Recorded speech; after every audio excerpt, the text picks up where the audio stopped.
voyez, on parle beaucoup de la justice internationale qui est nécessaire pour traiter un certain nombre de problèmes qui ne peuvent pas être traités localement, mais un jour il faudra bien qu'il y ait le procès de l'autorité palestinienne et de celui qui la dirige d'une main de fer, sans écouter personne, qui est Mahmoud Abbas.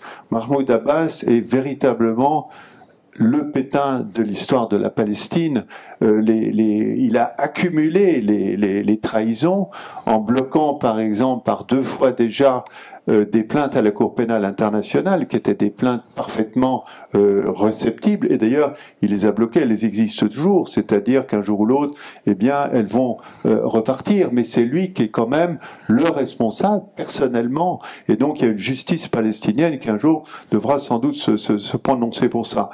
En ce qui concerne les activités récentes, les exploits récents de Mahmoud Abbas, eh bien, ça a été, vous savez que depuis, je pense qu'il y a même encore des gens dans la salle, bien que vous êtes très cultivés sur cette question, je pense que tout le monde sait que depuis les élections du Hamas, qu'a gagné le Hamas en 2006, eh bien, il y a un certain nombre de milliers, des dizaines de milliers de fonctionnaires palestiniens à Gaza qui sont payés à condition de rester chez eux. Qui ne le savait pas ici? Il y a l'honnêteté. Vous voyez, mon Dieu, vous voyez, vous vous rendez compte? Voilà. Il y en avait 60 000 payés à condition de rester chez eux. Maintenant, il y en aurait une quinzaine de milliers à peu près.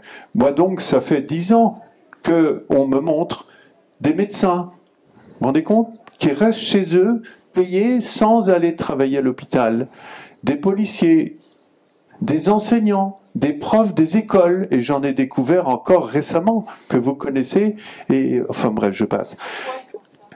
Eh bien, ils font ça parce que politiquement, ils n'ont pas accepté l'élection démocratique du Hamas, et donc il y a eu cette menace, et donc moi je préfère rester chez moi en ayant mon salaire qui tombe tous les mois, plutôt qu'avoir mon salaire coupé. D'une certaine façon, on peut comprendre. Je vous rappelle que comprendre et être d'accord, en français, c'est pas la même chose. Mais je veux dire, il y a une logique derrière tout ça, si vous voulez. Voilà.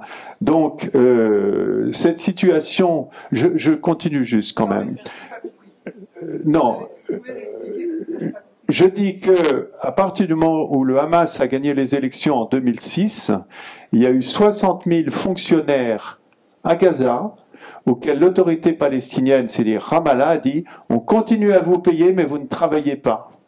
Voilà, l'objectif c'était de faire capoter, de mettre la guerre civile, je ne sais pas, etc. Donc ce sont des gens qui ont été remplacés, et comme l'argent a continué à arriver quand même par d'autres moyens, eh bien finalement c'était pas mauvais d'avoir 60 000 personnes qui étaient payées, ça faisait du cash, c'était des familles derrière qui pouvaient survivre, vous voyez, donc on n'allait pas aller contre. Mais récemment, et encore la semaine dernière, eh bien Abbas a mis 6 000 de ses employés à ne rien faire à la retraite.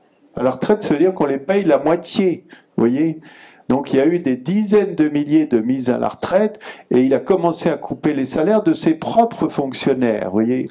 Ce qui veut dire qu'aujourd'hui, et j'en termine là, ce qui veut dire qu'aujourd'hui, on est très très très loin de l'évolution souhaitable qui est celle de parvenir à des élections.